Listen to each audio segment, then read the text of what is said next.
Bonjour et bienvenue dans cette nouvelle saison du club Le Figaro Culture que nous débutons bien entendu par un tour d'horizon de la rentrée littéraire qui s'annonce particulièrement dense et prometteuse avec mes 4 invités. Nous évoquerons tout d'abord les poids lourds de cette rentrée littéraire. Je pense notamment à Natacha Apana, Laurent Mauvigné ou encore Sorge Chalandon ou Olivier Adam et Amélie Nothomb bien entendu, pour savoir s'ils sont à la hauteur des attentes des libraires, des critiques et surtout des lecteurs. Nous parlerons ensuite de ces auteurs qui, sans être des stars, sont attendus en raison des promesses que portaient leurs précédents livres, comme ceux d'Anne Berest, Maria Pourchet, Cécile Guilbert ou Yakuta Alka-Vazovic.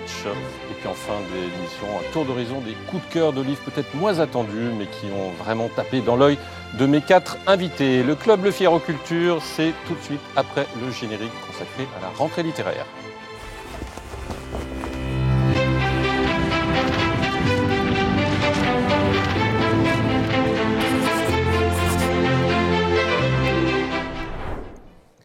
Bonjour Mohamed Aïssaoui, vous êtes journaliste et critique au Figaro littéraire, vous êtes aussi membre du jury Renaudot. Autant dire que tout ce que vous allez dire aujourd'hui va être scruté de très près par les écrivains et les éditeurs qui nous regardent.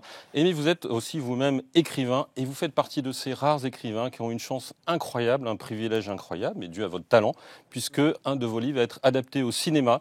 Ça sortira en janvier prochain. Il est inspiré de votre livre sur l'affaire de l'esclave Fursi. Il sera tourné par Abd al-Malik, avec un scénariste extraordinaire qui est Étienne Comard, qui est le scénariste des Dieux et des Hommes, et un casting assez incroyable. Oui, il y a Romain Duris qui joue l'avocat de l'esclave Fursi, Anna Girardot et Vincent Macaigne qui joue un esclavagiste formidable.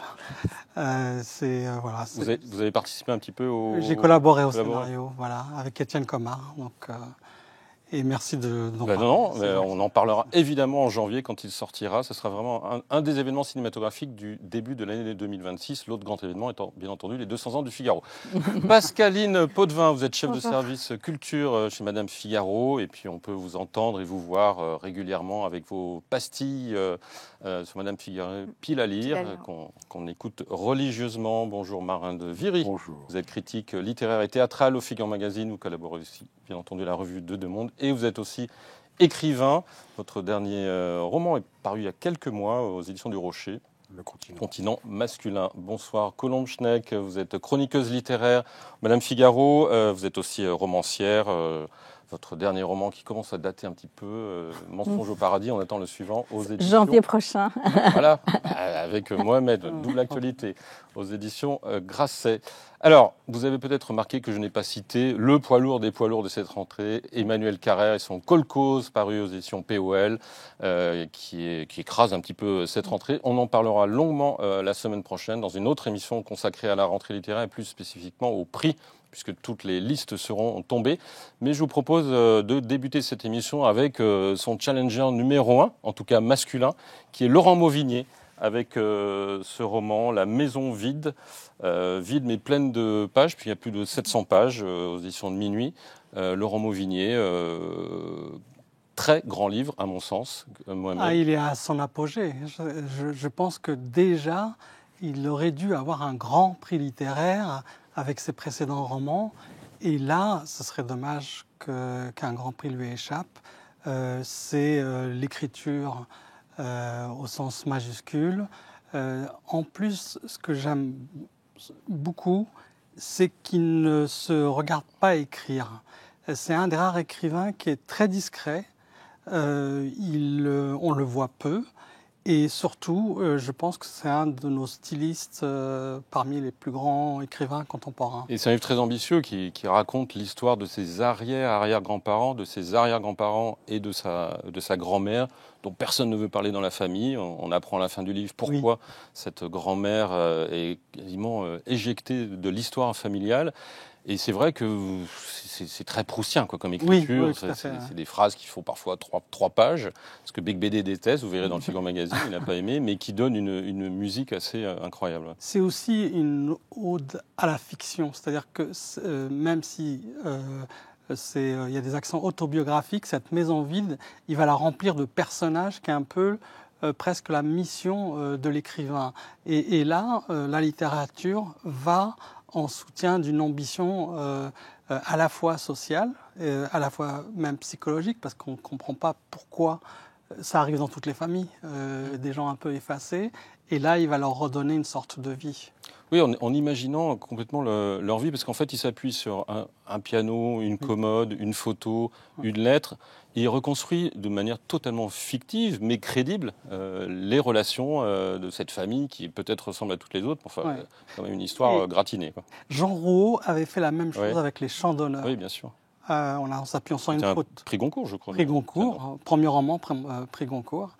Et on s'appuie sur peu de choses, en fin de compte. Un objet, une photo, une lettre. Et le pouvoir de l'écrivain, c'est de mettre en scène et en exergue tout ça. Et donc c'est une histoire un peu personnelle et familiale, mais très, très imaginative, quand même. En tout cas, dans l'écriture, La Maison vide de Laurent Mauvigné, aux éditions de Minuit. Autre écrivain masculin qui est un petit peu un poids lourd de cette rentrée, parce qu'il est quasiment tous les ans dans cette rentrée, c'est Sorge Chalandon, avec le livre de Kels. Marin, vous voulez en... Ah oui, moi j'ai énormément aimé parce que donc il y a une forme d'expérience initiative qui est le fait qu'il part de chez lui pour, comment dirais-je, éviter les coups et le caractère d'une façon générale de son père. Donc il est à Lyon et il vit dans la rue pendant quelque temps et il est tiré de la rue parce qu'il a une sorte d'épiphanie maoïste, si je peux dire, où des militants maoïstes viennent le chercher et l'intègrent, lui font faire des études, l'intègrent dans leur groupuscule, etc. Et à partir de là, on a toute la sainte famille, si je puis dire, des années 70 et 80, des groupuscules gauchistes, les lambertistes, les trotskistes, les maoïstes, les Mao-Spontex, etc. Et l'idée générale qui en ressort, c'est que c'est un milieu extraordinairement chaleureux. Enfin, le gauchisme d'en bas est un milieu extraordinairement chaleureux, solidaire, etc. Probablement assez ressemblant à son équivalent à droite. Les gens D'ailleurs, ils se croisent pas mal. Oui, d'ailleurs, ils se croisent beaucoup, mais enfin, ils se battent beaucoup dans la rue quand même. À grands coups de nunchaku. C'était la mode à l'époque des nunchaku pour se battre dans la rue. Et moi, j'ai trouvé ce récit remarquablement fait parce que quelqu'un est sauvé, quoi. Quelqu'un est sauvé par la communauté qui vient l'arracher qui vient l'arracher à la rue. Et ce quelqu'un qui est sauvé, c'est lui. Et j'ai beaucoup aimé l'absence de, comment dirais-je, de regard idéologique sur l'idéologie qu'il était supposé soutenir au moment où il était dans les groupes maoïstes. C'est-à-dire que, au fond, c'est un gars de la rue et c'est un jeune sans beaucoup de formation et qui est maoïste à la comment dirais-je, avec des sentiments très naturels. Il est contre l'injustice, il est contre les violences faites aux femmes, etc. Et donc, ça lui suffit, en fait, pour justifier une action, une vie et avoir des amis. Donc, j'ai beaucoup aimé cette affaire. Ça se termine quand il commence à Libé. Donc Libé qui est en quelque sorte l'héritier de la cause du peuple, le journal de Sartre, enfin voilà. Et ça passe, et ça c'est vraiment tout à fait fascinant parce que ça reprend au fond les grands conflits du capitalisme français des années 70, et donc ça traverse tout ça. Et voilà. Vous n'avez pas eu l'impression quand même qu'il était très scolaire dans sa manière de raconter chronologiquement les événements en s'appuyant sur des événements qu'on a tous lus dans Génération de Rothman et Hamon, oui. C'est-à-dire l'attaque du meeting de oui. dissidents, l'enlèvement l'assassinat d'Auvernay, etc. Fauchon, etc., l'assassinat de Pierre Auvernay. On a l'impression qu'il a calé sa propre vie. On a du mal à imaginer qu'un jeune garçon comme ça, à peine militant Mao, enfin qui est pas idéologique, mais plus dans l'amitié, ait conscience de tous ces grands événements comme s'ils étaient effectivement des grands événements à l'époque où ils se déroulent. Oui, mais on l'a su. Oui, mais la pauvreté de son commentaire politique sur ces événements, d'une certaine façon, crédibilise son récit. Parce qu'en fait, on voit très bien qu'il analyse très peu. C'est comme l'affaire de Bruet en Artois, par exemple, qui était une grande affaire dont s'est saisi Libération, etc., et puis qui a porté l'espoir des gauchistes d'un renversement de la justice. Cette affaire-là, il la raconte de manière vraiment extraordinairement simple. Donc moi, je pense que son récit est crédibilisé par la pauvreté de son analyse politique, mais la grande, comment dirais-je, la grande précision de la description de ses sensations, quoi. Et donc, non, j'ai bien aimé comme roman générationnel, qui du coup, comment dirais-je, qui prend presque une dimension fictive à force d'être lié à l'histoire. Et voilà. Pascaline, de votre côté, ce livre de Chalandon, le livre de Kels? Alors, c'est un livre qui, moi, ne m'intéressait pas, j'avoue. De ce côté un peu souvenir d'anciens combattants, moi, ne me passionnait pas. D'entrée de jeu, c'était pas sur le haut de ma pile à lire, on va dire. Mais je vous rejoins un peu sur le côté un peu historique, un peu chronologique, un peu... Mais il y a quand même deux choses que j'ai bien aimées. C'est le fait que, justement, je rejoins aussi ce que vous dites, Marin, c'est qu'il n'y a pas de discours idéologique, politique. C'est vraiment plus l'histoire d'un homme qui s'est raccroché à ce mouvement maoïste parce qu'il avait besoin d'être avec des gens d'une communauté. D'une famille. Ouais. Voilà, d'une famille. Et on le sent aussi dans toute la première partie. Je crois que je préfère la première partie sur sa vie dans la rue, qui est peut-être plus haute en couleur, plus... je dis ça sans légèreté aucune, mais... peut-être qu'il y a plus de chair, je trouve, que la seconde. Mais j'ai aimé ça, le fait de vouloir à tout prix se trouver un cadre. Et on le comprend d'autant mieux qu'on voit à quel point, quand il est dans la rue, c'est vraiment la solitude qui le frappe. Il y a le côté, il commence l'été et il fait chaud, il fait beau. Et c'est le rêve hippie où il joue de la flûte avec un pied sur les genoux. Comme il pense aller en Inde ou... Oui, voilà, à Katmandou. Via Ibiza. Il veut aller à Katmandou via Ibiza. Et puis, sauf que la vie dans la rue, c'est pas que ça. Il découvre que c'est l'hiver. C'est le mépris, c'est la violence. Et c'est l'individualisme aussi. Il n'y a pas toute cette belle camaraderie qu'il retrouve après. Mais je pense que aussi, autre chose que j'ai aimé, c'est encore une fois, il n'y a pas vraiment de discours. Il n'y a même pas du tout de discours idéologique poussé dans ce livre. Mais en tout cas, il dit quelque chose aussi qu'on peut peut-être par flash, qui éclaire peut-être par flash l'époque, dans les limites de la radicalité aussi. Parce que même si lui n'est pas dans ce mouvement-là, on voit à quel point, effectivement, il y a beaucoup d'amitié, beaucoup de chaleur, mais jusqu'à un certain point. Au bout d'un moment, tous d'élite. Et on voit, je ne vais pas dévoiler l'épilogue, mais on le connaît. C'est-à-dire que quand le mouvement maoïste bascule dans l'ultra-violence, le kidnapping, l'extorsion et les risques d'assassinat, avec la nouvelle résistance populaire, il s'arrête, il dissolve le mouvement.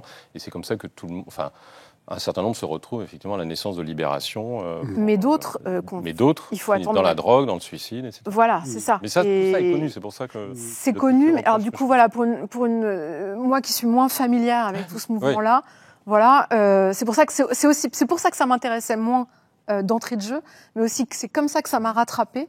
C'est aussi parce que ça nous dit des grandeurs, des grandeurs et des limites de la radicalité, dans ce qu'il y a des coups d'éclat, de la camaraderie, mais aussi du danger et de se laisser emporter trop loin, de ne pas savoir quand est-ce que ça se termine, quoi. Un petit mot sur Amélie Nothomb, le 21e roman, 26e. On a perdu le compte. Tant mieux, qui est Moi aussi, j'ai perdu le compte. Sa mère. Qui est sur sa mère, un des nombreux romans, on y viendra, des récits de filiation sur la famille qui inonde cette rentrée littéraire.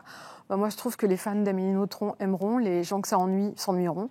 Voilà, vous auriez pu dire ça l'année dernière. J'aurais pu dire ça, je le dirai sans doute l'année prochaine.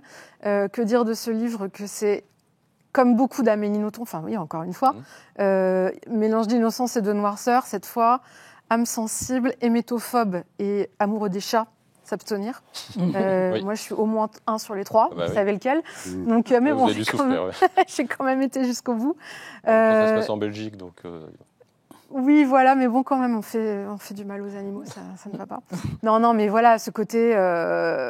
Moi, ça m'a rappelé, évidemment, le roman d'Henry James, Ce que savait Maisie, où c'est la noirceur des adultes, l'hypocrisie, la monstruosité des adultes vue à travers les yeux d'un enfant. C'est un récit d'initiation. C'est le récit de sa mère, elle le dévoile à la fin. Le fait qu'on sache comme ça, bon, elle a déjà fait des récits sur sa famille, mais que c'est sa mère rend le roman peut-être un peu plus émouvant. Mais c'est vrai que moi, j'y trouve rien de nouveau sous le soleil noir. Allez, on passe à notre 5e poids lourd, si je puis dire, qui est Natacha Apana, édition Gallimard, Colombe. J'ai beaucoup aimé. Je trouve qu'elle donc je ne sais pas si vous connaissez, c'est l'histoire de ces 3 féminicides, dont l'un et celle qu'elle a failli, elle, Natacha Apana, subir, une relation avec un homme qui a voulu la tuer. Ce que j'ai trouvé très fort dans ce livre, c'est le début, c'est-à-dire que elle commence par les portraits de ces 3 hommes. Hein. Et ça, j'ai trouvé ça assez merveilleux d'une certaine façon, mais je ne sais pas si le mot merveilleux est juste, c'est leur rendre une humanité. Elle décrit un homme qui est un poète, un homme cultivé, un type sensible, un type aimant. Elle décrit un autre homme qui était très beau, aimé par sa mère. Elle décrit un type travailleur. Ce sont 3 hommes qui à un moment vont, je crois que le mot déraper ne fonctionne pas pour ça, mais vont tuer la femme qu'ils vont aimer, qu'ils s'aiment. Et je trouve que le fait de commencer par eux, de leur rendre une humanité, mais aussi dans un processus je peux dévoiler ici, c'est que elle les enferme, elle leur dit voilà, je vous ai donné la parole, voilà qui vous êtes, et maintenant vous allez observer, assister, écouter, silencieux, sans bouger, dans une pièce enfermé, vous allez entendre ce que vous avez fait. Et ça, j'ai trouvé ça magnifique, d'un point de vue littéraire. L'écriture est très, très belle. J'ai été très, très séduite par le début du livre et toutes les parties où elle parle d'elle. Là où j'étais un petit peu moins intéressée, mais d'un point de vue littéraire, c'est les portraits et les enquêtes sur les 2 autres femmes. Une qu'elle appelle Emma, qui est sa cousine, et l'autre Shainez, qui ce fait divers terrifiant dont vous avez entendu parler à Bordeaux. Là, on est plus dans le journalisme, l'enquête. C'est très intéressant, mais je trouve que là, l'écriture est bizarrement un peu moins tenue, un peu plus... plus éditorialisée, en fait. Oui. Moins romanesque. Et moins romanesque, mais n'empêche que juste par la grâce de ce début, d'imaginer ces 3 hommes, je trouve le livre très fort. Moi, j'ai trouvé que c'était un tour de force, ce livre, parce que justement, ce que vous dites sur les 2 autres, les 2 autres femmes, surtout, qui n'ont pas échappé à la mort, tuées par des hommes qui disaient les aimer, et elle qui a échappé à cette emprise, parce qu'elle avait 17 ans quand elle a rencontré cet homme, et elle a vécu 8 ans avec lui.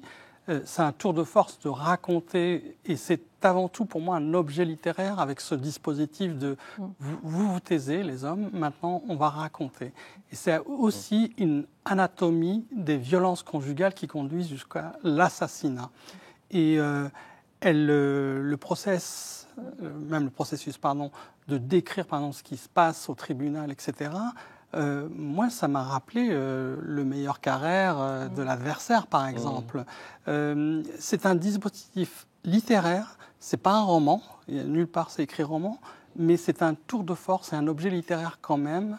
Et c'est pour ça, pour moi, c'est un des romans les plus forts de la rentrée. Et en fait, elle a toujours parlé de violence, notamment de Tropique de la violence. Et là, j'ai été impressionné par ce livre. La nuit au cœur aux éditions Gallimard. J'ai oublié peut-être un mot sur le Olivier Adam qu'on avait considéré comme faisant partie un petit peu des stars de la rentrée, des semi-poids lourds, et toute la vie devant nous, une histoire d'amitié. Marin, en 2 mots. Oui, mais en 2 mots, je trouve que c'est un livre qui a beaucoup de mal à démarrer. Il est construit avec des visions subjectives d'une bande de jeunes qui sont dans un milieu qu'on va qualifier de petits bourgeois, dans des banlieues, etc., et qui construisent progressivement leur vie. Et en fait, je ne sais pas pourquoi, je trouve qu'il y a quelque chose de potentiellement lumineux, mais qui ne passe jamais du potentiel à la réalisation, pas à cause de la manière dont c'est traité, dont le rythme est traité. Voilà. Donc il y a quelque chose d'un peu difficile, il y a quelque chose un peu de très long à démarrer dans ce livre, et qui finalement, je trouve, ne démarre pas, n'expose pas, n'arrive pas en fait au statut de fiction. On a l'impression d'être scotché, si je peux dire, dans la phase de nouement, comme on dit techniquement dans les romans. Voilà. C'était aux éditions Flammarion, je crois, ce livre. Eh bien, on va passer à des... Alors, les seconds couteaux, c'est un peu péjoratif comme terme, mais aux autres écrivains moins attendus, mais qui dans leurs précédents ouvrages, donnaient beaucoup d'espoir, et notamment Yakuta Alika-Vazovic, Je sais que c'est votre chouchoute, Pascaline Paudouin, avec ce livre Au grand jamais, qui lui aussi est encore un livre qui parle de la famille, de la mère en l'occurrence, comme Catherine Millet, Anne Berest, on en parlera, c'est plutôt le père. Mais celui-là vous a vraiment enchanté, Au grand jamais aux éditions Gallimard. Oui. Alors j'ai commencé, de tous les récits de filiation et qui parlent de mère, de père, j'ai commencé par celui-là, donc j'étais peut-être dans de bonnes dispositions. Je n'avais pas vierge de toute influence. Voilà, vous n'avez pas lu les 8 autres. Voilà, c'est ça. J'avais pas encore l'indigestion que ça peut procurer. Mais bon, il se trouve qu'en plus, j'aime beaucoup ce que fait Yakuta Alikazovic, depuis l'avancée de la nuit en 2017, qui est un chef-d'œuvre pour moi. Goncourt du premier roman. Oui, tout à fait. Et le livre qu'elle avait écrit, dont le titre m'échappe, dans la collection Une nuit au musée. Elle avait passé une nuit au Louvre. Ouais. Donc là, effectivement, elle parle de sa mère qui est née en ex-Yougoslavie, bosniaque, je crois, d'origine, qui était poétesse. Le livre démarre quand sa mère meurt, donc c'est aussi un livre de deuil, un livre tombeau. Elle raconte comment sa mère, donc poétesse, s'est effacée. Sa mère a disparu. C'est comme ça qu'elle le raconte. Elle n'a pas disparu physiquement, elle a élevé sa fille, mais d'un seul coup, elle a arrêté d'écrire pour se dévouer à l'éducation de ses filles et aux tâches domestiques. Elle essaye de comprendre, elle, en tant qu'écrivain, et c'est une femme brillante, de comprendre pourquoi sa mère s'est effacée comme ça. Donc elle va retracer l'histoire de sa mère. Et comme souvent dans l'écriture, dans les romans de Yakuta Alikazovic, c'est un livre plein de fantômes et plein de pistes qu'on voit comme ça s'évanouir. Il y a plein de fausses pistes, en fait. C'est très cinématographique. En fait, c'est une littérature cinématographique à plus d'un titre. Déjà parce qu'il y a des images vraiment qu'elle décrit et qui nous restent en tête. Ces 2 fauteuils dans lesquels sa mère et elle s'asseyaient pour converser, les tasses de thé qui restent, des images de elle, de sa jeunesse. Et la façon dont elle écrit, moi j'ai l'impression de suivre comme ça des pistes qui vont se perdre, soit dans des bois, dans des forêts, en ex-Yougoslavie, soit dans Paris, entre 2 ruelles comme ça, de fantômes comme ça qui surgissent. Et ces pistes, on les suit pour essayer de découvrir, de comprendre un passé, de comprendre un personnage. Ça, c'est magnifique. Et il y a surtout l'écriture de Yakuta Alikazovic qui est... Vous parliez de stylisme tout à l'heure, et je pense qu'elle, c'est une grande styliste aussi. Moi, j'ai toujours l'impression d'avoir une voix off, quelqu'un qui me parle à l'oreille. Encore, je peux parler de cinéma, mais ça me fait penser à des Truffaut, ça me fait penser à des Christophe Honoré, enfin des films comme ça. Il y a une histoire de rythme. Moi, j'emploie vraiment... J'ai l'impression qu'une voix me parle avec un rythme très musical et de lire une écriture avec des pleins et des déliés. Des moments où l'écriture, comme ça, se dilate et des moments où elle se fait beaucoup plus sèche. Et tout ça, ça vous donne comme ça une écriture très sinueuse, presque sensuelle. Enfin, c'est un plaisir de lecture, c'est magnifique. Moi, je n'ai pas grand-chose à ajouter. Effectivement, ce qui m'impressionne, c'est l'écriture. C'est une virtuose. C'est vrai que tu dansais quand tu racontais la phrase de Yakuta Alikazovic. Il y a cet ordre-là. Moi, je suis extrêmement impressionnée par les images qu'elle invente, l'amplitude des phrases. C'est beau, c'est simplement magnifique. C'est toujours changeant, mouvant. C'est assez impressionnant de ce point de vue-là. Au grand jamais, aux éditions Gallimard, on va rester dans les danses, mais les mouvements des volutes de fumée en vallée de l'ex-Yougoslavie en Inde avec vous, avec Cécile Guilbert. Tout le monde parle avec lui. Feu sacré avec au pluriel. Chez Grasset de Cécile Guilbert. Ah oui, c'est vraiment formidable. Et alors, dans cette rentrée, effectivement, inondée de récits, disons, de filiation, il ne faudrait surtout pas confondre ce récit-là avec un récit de filiation. En fait, ça se lit comme du Goliarda Sapienza ou du Pavese. C'est-à-dire que ce sont des livres qui posent la question de savoir comment engager sa conscience, disons, dans la vie, pour que le résultat de cet engagement soit bénéfique sur sa vie, quoi. Et elle le fait à travers, en fait, 2 questions. La première, c'est la question de la réaction par rapport à la mort de proches. Et l'autre, c'est la question du statut de l'écriture et de la littérature dans sa vie. Voilà. Et il se trouve que dans sa famille, il y a des gens qui font du yoga, qui ont des gourous, qui s'intéressent à l'hindouisme, aux pensées orientales, etc. Et au début, elle, comme Cécile Guilbert, est quand même un peu une, comment dirais-je, une rationaliste. Oui, enfin voilà, extrêmement rationnelle. Nietzsche, c'est une torpille germano-pratine qui a fait Sciences Po, etc. Et elle n'est pas du tout dans cet état d'esprit-là ou préparée à ça, disons. Et puis, par des circonstances successives, elle se laisse convaincre et donc elle commence à rentrer un petit peu dans les enseignements. Et les enseignements des gourous, sachant que gourou, ce que je ne savais pas, veut dire celui qui évacue les ténèbres, qui enlève les ténèbres. Gourou.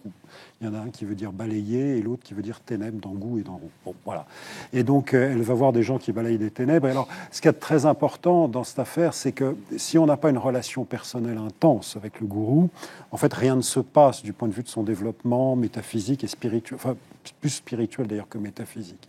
Donc elle rentre là-dedans et c'est absolument passionnant parce qu'il y a un mélange en fait entre justement ce côté rationnel, parisienne, grand genre, germanopratine, intello, etc. Et puis l'immense sincérité, enfin l'immense énergie et sincérité qu'elle met dans la recherche de ce que peut lui apporter sur le plan de la résolution des grandes questions de sa vie, cette métaphysique-là. Et honnêtement, ça se lit vraiment, alors c'est pompeux de dire ça, mais c'est vraiment tout à fait le genre de livre de vie de chevet, si vous voyez ce que je veux dire. C'est-à-dire qu'on a envie de le garder et de reprendre ce qu'elle raconte. Et comme elle convoque aussi beaucoup la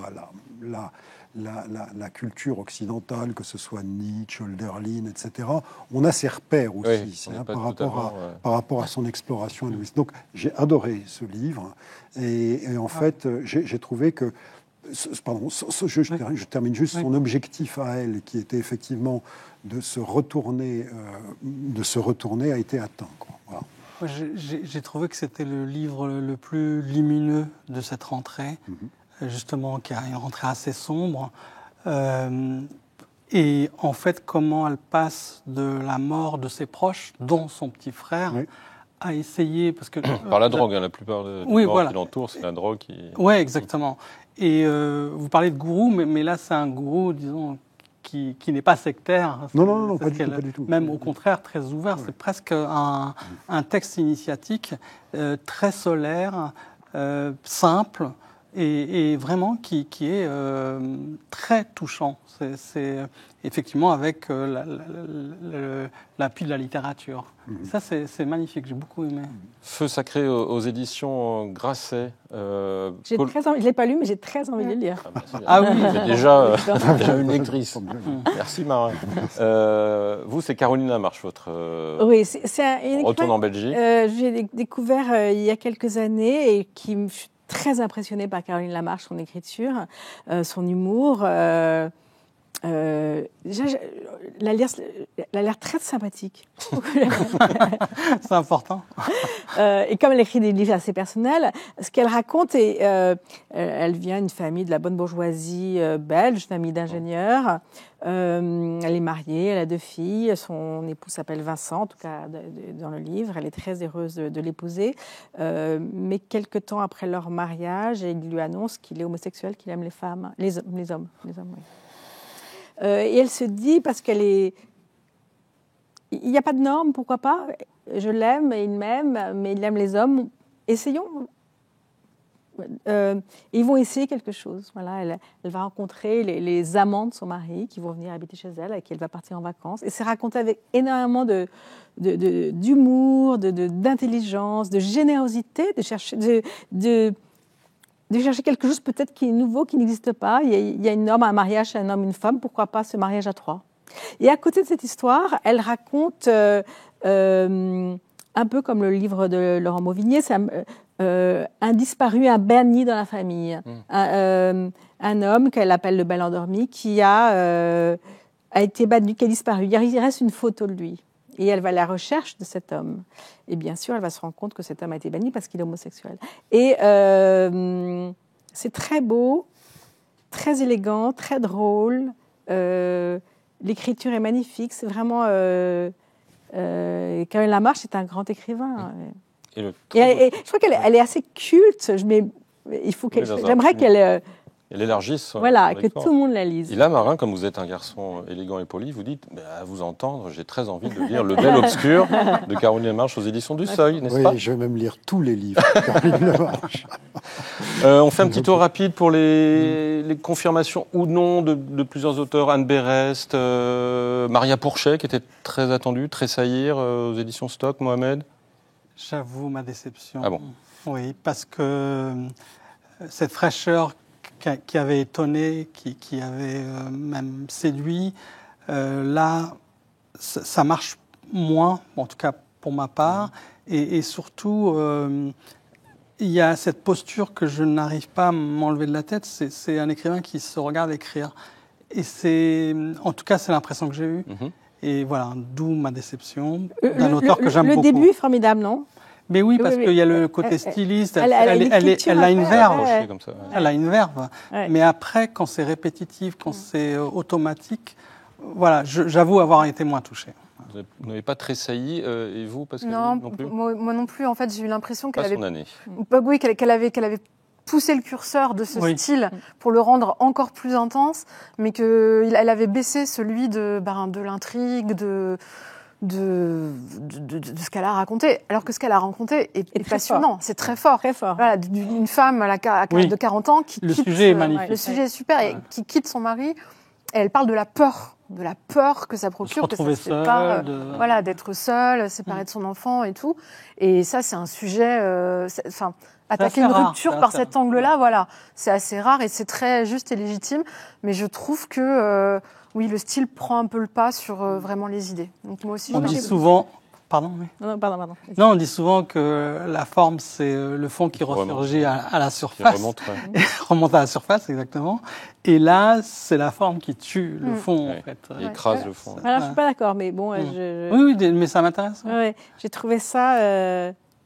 J'étais avec cette femme. Hein. Je la comprenais. C'était moi, quand je le lisais. Elle m'a parlé, oui.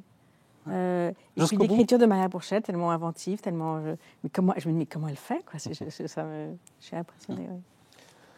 Tressaillir aux éditions Stock. Anne Berès a dû vous parler aussi, ces histoires de famille. De famille bretonne, c'est moi mon paysage. Dans le précédent, c'était mais pas effectivement pas facile parce qu'elle avait écrit la carte postale, donc c'est un récit partie de sa famille. Voilà, un récit très fort.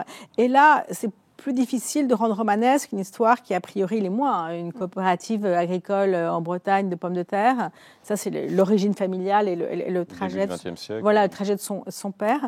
Et je trouve qu'elle y arrive par une écriture beaucoup plus ample, elle va plus loin, elle se met elle-même plus en danger. Il y a moins de sagesse dans ce livre et plus d'une certaine profondeur dans l'écriture et dans ce qu'elle dit d'elle. Et puis, j'ai trouvé ça beau, ce père qui a l'air déçu par sa fille. Sa fille n'est pas la militante de gauche comme il l'a été. Elle a envie de vivre à Paris, elle a envie de fréquenter d'aller au cinéma, de porter des robes et des talons et de se maquiller. Et lui, qui est un intellectuel de gauche austère, a du mal à la comprendre. Et j'ai trouvé ça très beau, très... Ouais.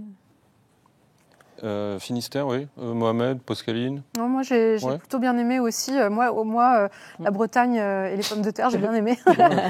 C'est ça, c'est la Bretagne, ça vous gagne. Une coopérative de production de pommes de terre en Bretagne, ça a l'air d'être le paradis. Ouais. Non, mais c'est intéressant. Je trouve qu'elle arrive justement à rendre ça romanesque et tout le parcours de son père. Et c'est vrai et de son grand-père et ces hommes très droits, c'est un peu janséniste, un peu austère et elle qui essaie de se situer, comme vous l'avez dit, par rapport à ça. Moi, qu'elle rende romanesque justement ce qui ne l'est pas, je trouvais que c'était assez réussi. La peau dure de Vanessa Schneider aux éditions Flammarion. Je fais la transition parce que c'est encore quelqu'un qui parle de son père. Vachement bien. Ouais. Parce que c'est pas un père facile. Alors Michel Schneider, on le connaît, psychanalyste, conseiller culturel.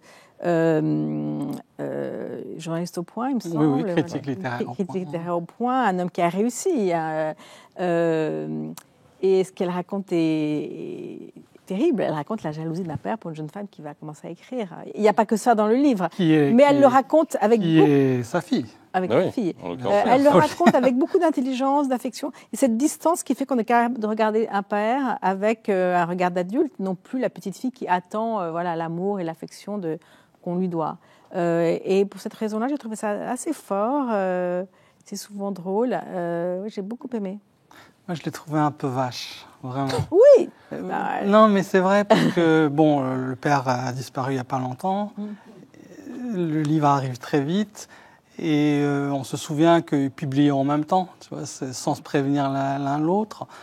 Et il lui en a fait voir des. Il en a fait voir de toutes les couleurs, mais maintenant c'est elle qui tient la plume. Voilà. Sa petite revanche, quoi. Oui. Post-mortem, quoi. C'est ça, c'est le côté post-mortem. Mais c'est vrai qu'elle est, par exemple, je trouve plus dure avec son père que peut l'être Hélène Carrère-Dancos. Carrère avec sa mère. Mais il reste de l'affection quand même pour Non, mais il y a de l'admiration. C'est vrai. Mais voilà, c'est juste quelque chose qui m'a un peu touché, connaissant un peu son père aussi. Et on termine, Catherine Millet, moi-même. Moi, c'est une belle surprise. Devinez de quoi parle Catherine Millet? De sa mère. Et oui, c'est un sujet inépuisable. Là, c'est une relation toxique et à la fois le portrait d'une époque. Donc, sa mère, a cherché à l'empêcher. Et c'est même l'histoire de deux étrangères, la mère et la fille, qui sont vraiment étrangères l'une à l'autre. Ouais. Et ce que j'ai beaucoup aimé dans ce j'allais dire texte, parce que c'est pas un roman non plus, dont le titre est simplement Le nom de la mer, Simone et Monet. C'est d'une sobriété, une telle sobriété que ça en devient émouvant. Parce qu'il a marre du pathos, etc. Ouais. Et elle sait faire simple, elle sait faire clair. C'est l'enchaînement des faits et c'est ça qui m'a vraiment séduit. Comme disait Roland Barthes, l'absence de style est un style.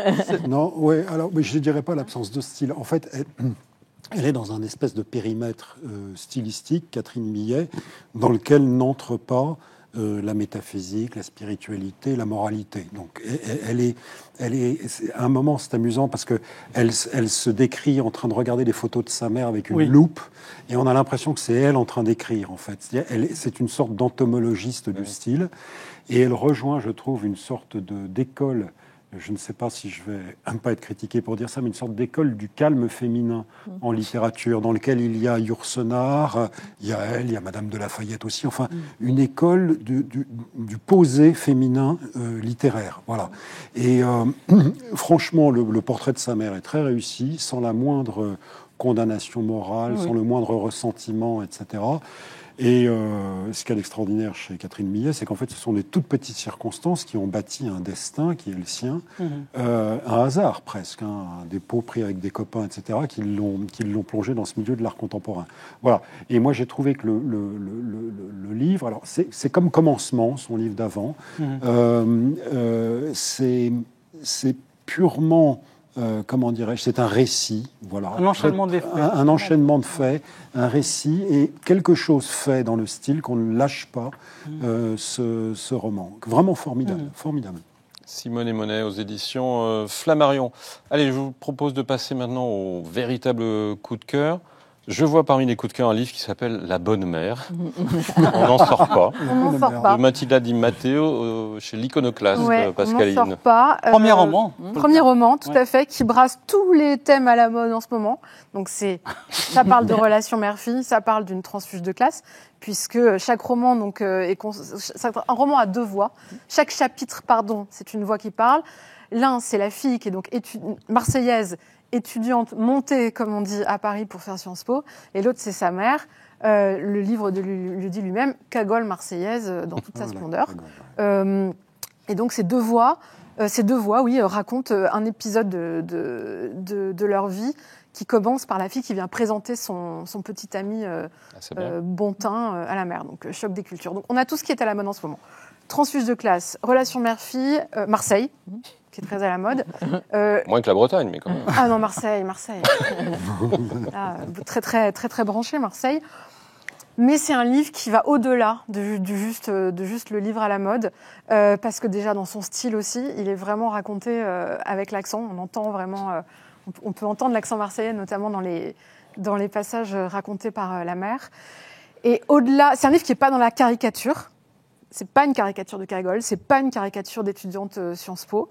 C'est un livre qui, au milieu, va partir sur autre chose, va partir sur un autre sujet à la mode aussi, qui est celui des violences faites aux femmes. Et du coup, qui nous dit que, quelles que soient les femmes, quelle que soit leur génération, quel que soit leur milieu social, quel que soit ce qu'elles essayent d'être, ce qu'elles aspirent à être, elles partagent ce qui est dans la condition féminine la mieux partagée, qui sont malheureusement les violences et l'emprise qu'on peut subir, et comment ces deux femmes vont se lier et vont s'épauler pour lutter contre ça. Et vraiment, c'est un peu la pépite un peu plus légère dans des thèmes qui sont brassés par toute la rentrée littéraire aujourd'hui. Ça m'a fait du bien. Vous l'avez lu aussi, je crois, Colombe ? Non, pas encore. Premier roman, puisqu'on est dans les premiers romans, Mohamed, François Gaget, Combustion, aux éditions Albin Michel. C'est pour moi un des meilleurs premiers romans de cette rentrée, avec La Bonne Mère, qui est vraiment un ton effectivement très original. Là, il met en scène, il arrive à, suite à un accident de centrale nucléaire, Flamanville, il y a 3 hommes qui sont un peu enfermés, c'est-à-dire qui sont bloqués au moment de l'explosion. On a peur qu'ils contaminent les autres, etc. Et ces 3 hommes, qui étaient très puissants, et qui étaient en train de perdre leur puissance, qui se trouvent confrontés à eux-mêmes. Et il réussit de manière magistrale à raconter à la fois ces errances de ces hommes-là, et en même temps, qu'est-ce qui fait qu'ils peuvent retrouver un peu de leur énergie. Et c'est un premier roman aux accents de maturité, très original, ça ressemble un peu, sur certains plans bien sûr, sur la route de McCarthy. Oui, exactement. Et il arrive à raconter tout ça, et moi j'ai trouvé ça magistral. Oui, parce que ces 3 personnages, en fait, la construction est assez originale.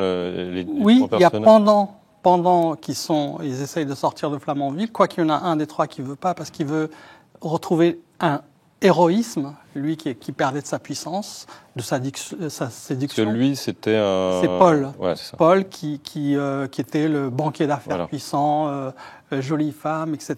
Sa femme le quitte parce qu'elle voit qu'il est en train de perdre de la puissance.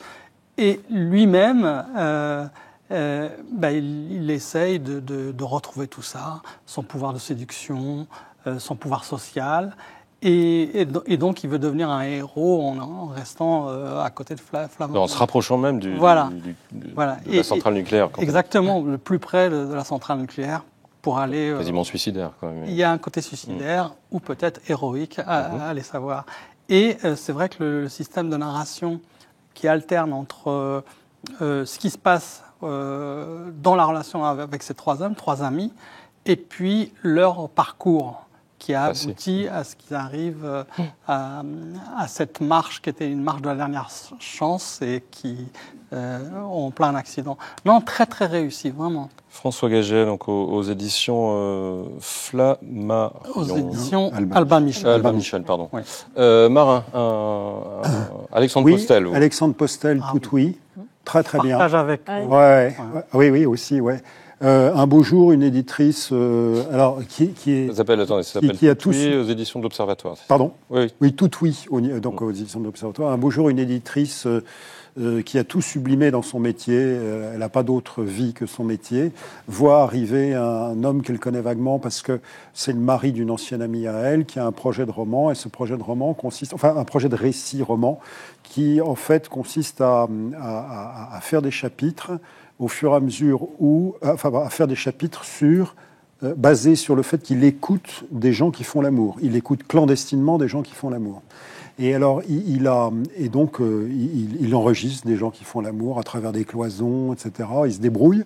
Et l'idée, c'est de constituer une sorte de dossier sur la vie sexuelle, sur le désir, sur... Bon. Et alors, elle se demande s'il n'est pas un peu timbré, fou, etc., comme je vois que vous le demandez aussi. Permettez-moi de ricaner, Marin. Pardon. Et en fait, elle finit par accepter de rentrer dans la combine. Et c'est l'histoire de la relation entre l'éditrice et ce type qui a ce projet de dingue, au fur et à mesure où ces chapitres tombent sur la boîte mail de l'éditrice. Honnêtement, c'est très, très réussi. Et parce qu'elle se demande si c'est romanesque ou si c'est réel, c'est ça Non, elle sait que c'est réel, mais évidemment, il ne dit pas quelle est la frontière entre le vrai et le faux. Mais enfin, elle sait qu'il y a une base de réalité. Et effectivement, il écoute les gens. Et donc, le type est complètement givré, mais il n'est pas méchant, quoi. Il est simplement givré. Et elle rentre dans la combine littéraire. Et honnêtement, c'est un livre désopilant du point de vue des rapports, en fait, entre l'auteur et l'éditeur, qui sont des rapports d'une productivité. Mais ça, vous êtes sûr que ça intéresse au-delà du milieu des auteurs et des éditeurs ? Oui, bien sûr. Ouais. En fait, c'est tout projet fou C'est la réception d'un projet fou. Voilà, c'est ça l'idée, je trouve. Et honnêtement, il est très très bien réussi, très très bien raconté. Voilà. Et Colombe et Mohamed opinent. Moi, j'ai lu les 3 précédents que j'ai trouvé remarquables, vraiment par son écriture. Il avait fait un petit livre sur Flaubert. Voilà, c'est son écriture, moi, qui m'a beaucoup séduit. Oui, c'est gonflé, quoi. Oui, c'est gonflé. C'est gonflé. C'est pas mal. Hein. Et Colombe, puisque vous avez la parole, votre coup de cœur. Alors, elle s'appelle Hélène Weinzweig. Oui, on ne la connaît pas, je ne la connaissais pas. C'est une auteure canadienne qui a publié ce livre, Petite robe noire, collier de perles, je crois, en 1980, qui est le Grand Prix de littérature du Canada, qui n'a jamais été traduite en français. Et c'est sa traductrice, Céline Leroy, qui m'a conseillé en me disant « mais je suis tombée amoureuse de ce livre ». Aux éditions La Croisée, je crois, c'est ça. Cambourakis, La Croisée. Et ça commence comme un espèce de jeu. Une femme est amoureuse d'un homme, il est espion, et pour se retrouver... Dis-toi qu'il est lui aussi homosexuel, parce que sinon... Non, il n'est pas homosexuel. Ça va. Il n'est pas homosexuel. Ça se passe en 1980. Ça se passe au XXe siècle. Et pour se retrouver, il lui envoie des rébus, elle doit une sorte de devinettes assez complexes. Et elle lit ces devinettes, elle lit ces... c'est assez amusant. On ne sait pas ce que c'est vraiment. Voilà, elle doit deviner ces histoires. Et c'est toujours très très compliqué. Mais moi, j'aime beaucoup l'histoire d'espions. Donc j'ai commencé comme ça, cette sorte d'espions amants. Et en fait, cet espion, en tout cas ces messages, vont l'envoyer de plus en plus proche de chez elle. Au départ, ça se passe à Bangkok, enfin, des endroits assez exotiques, dans des hôtels, des palaces. Moi, j'adore ça, le côté grand hôtel dans une ville à l'étranger. Et en fait, plus les messages la rapprochent de plus en plus de chez elle, donc de Toronto, d'un quartier pauvre de Toronto où elle a été élevée, de l'appartement où elle a été élevée, de sa mère. Et elle revient dans son enfance, et c'est de plus en plus fort. C'est vraiment un livre assez extraordinaire. Voilà, j'espère que vous allez le lire, Marin. Oui, j'en suis sûr. Pascaline, Camille Bordas. Ah ouais, bien. De la fiction. Quelque chose qui ne parle pas de famille, de père, de mère, de la pure fiction, ça fait du bien. Des inconnus à qui parler. Ouais, ça nous manque quand même. Alors c'est un livre vraiment réjouissant, c'est un gros livre. Camille Bordas, c'est une auteure française, mais qui vit depuis 10 ans aux États-Unis. Et ça ressemble vraiment à un roman américain. C'est sur des étudiants en master de stand-up. Des étudiants à Chicago, master de stand-up, des étudiants qui apprennent à être humoristes. Ah oui, c'est vraiment un roman, parce que ça n'existe pas. Ça n'existe pas. Ah oui, ça pourrait, et ça arrivera sûrement. Mais là, ça n'existe pas. Le roman est structuré, il se passe sur une journée. Comme c'est un roman assez conséquent, je ne sais plus combien il y a de pages, ça nous laisse tout le temps, c'est un roman choral, d'être bien dans les moindres détails des pensées, des réactions et des réflexes des personnages. Et on se rend compte que c'est vraiment c'est un livre sur le fait comment est-ce qu'on est drôle, mais c'est surtout un livre très drôle. D'un point de vue large, ça traite de plein de questions qu'on se pose en ce moment, de quoi on peut encore rire, de quoi on ne peut plus rire, parce que c'est des questions que se posent les personnages. Il y en a qui sont... en plein dans des scandales, qui sont cancel, comme on dit, ou en tout cas sur le point de l'être, des plus jeunes qui disent un peu, qui énoncent un peu ce qu'on a le droit de faire, pas faire. Donc il y a cette question-là, ce qui fait rire, ce qui fait pas rire, mais surtout d'un point de vue intime, c'est que ce sont des gens qui, comme tous les comiques auront beau dire « je me fiche de ce qu'on pense de moi », évidemment, c'est la seule chose dont ils se préoccupent. Quand on monte sur scène pour parler à des inconnus en espérant les faire rire, c'est qu'on veut être aimé. Et ça, forcément, tout le monde, n'importe qui, même quand on n'est pas humoriste, on va se retrouver dans ces personnages-là. Et donc, c'est sur leurs petites hypocrisies, leurs doutes, leurs compromissions. Un gros ego qui dit non, mais moi, je sais mieux faire rire que tout le monde, je sais mieux que tout le monde. Et puis, je vais y arriver mieux que les autres. Et à l'intérieur, c'est jusqu'où je suis prêt à aller pour faire rire et pour écraser les autres. Franchement, c'est très drôle et ça fait du bien. Dans une langue très littéraire, donc pleine de récits de filiation et très violente, parce que moi, c'est ça aussi que j'ai envie de dire. Enfin, je ne sais pas si ça vous a fait le même effet, mais tous ces récits de filiation sont d'une violence. Tout est très dur, très grave. La légèreté bien écrite, moi, ça m'a fait du bien. Oui, et puis c'est très sociologique, donc c'est très américain, c'est très sociologique, c'est très intéressant. C'est ce qui nous manque, honnêtement, dans cette rentrée littéraire, c'est-à-dire des observations de milieu. Là, on a de l'affiliation, mais on n'a pas de milieu. Et ça, c'est ça la pauvreté de la rentrée. Je ne suis pas d'accord. Il y a de l'affiliation et du milieu. Enfin, on va pas parler du livre d'Emmanuel Carrère, mais il y a aussi tout un milieu social, il y a aussi une société. C'est une façon de raconter. Quand Anne Berest parle de son grand-père ou de l'itinéraire de son père, c'est aussi raconter, ou Vanessa Schneider, c'est aussi raconter un itinéraire social, Alika Razovich aussi, c'est aussi le milieu immigré, yougoslave, dans les années 70 en France. Pour la faire courte, on dirait que Balzac est allé aux États-Unis, c'est-à-dire que voilà. Mais effectivement, Camille Bordas, c'est impressionnant parce qu'en plus, elle écrit en anglais maintenant. Je trouve que c'est assez impressionnant. Marin, quelques mots sur le Pierre Jourde. Ah oui, excellent. Ça s'appelle La marchande d'oubli, IES, et en fait c'est sur le... donc c'est un pavé, je crois que ça fait 580 pages, quelque chose comme ça. C'est remarquable, je pense Mohamed a des choses à dire aussi là-dessus. C'est remarquable, c'est très très bien écrit, et puis surtout il y a chez Pierre Jourde une espèce de style extrêmement intense, et qui est presque une sorte de déclaration d'indépendance de l'auteur par rapport au reste du champ littéraire. Je ne sais pas si c'est bien exprimé ce que je viens de dire, mais on a l'impression que Pierre Jourde... C'est pas de son fait, c'est aussi parce qu'on l'a un peu mis de côté à une époque. Voilà, il a peut-être été mis de côté à une époque, au moment du jour des Nolos. Je ne sais pas si ça a eu... Il l'a cherché. Il l'a cherché, mais il l'a payé. Oui, mais c'est ça, mais on a l'impression qu'il l'a cherché et qu'aujourd'hui il dit « Je suis quelque part dans une ville dans la diagonale du vide. J'écris avec des subjonctifs imparfaits une fois toutes les 3 phrases. Je fais des pavés de 580 pages. On dirait du Richard Millet. Dans une... Oui, c'est ça. Oui. Mais en quand même plus traitable, si je peux dire, que Richard Millet. Il faut de par le monde une vertu traitable, disait-moi. Une vertu traitable, voilà. Et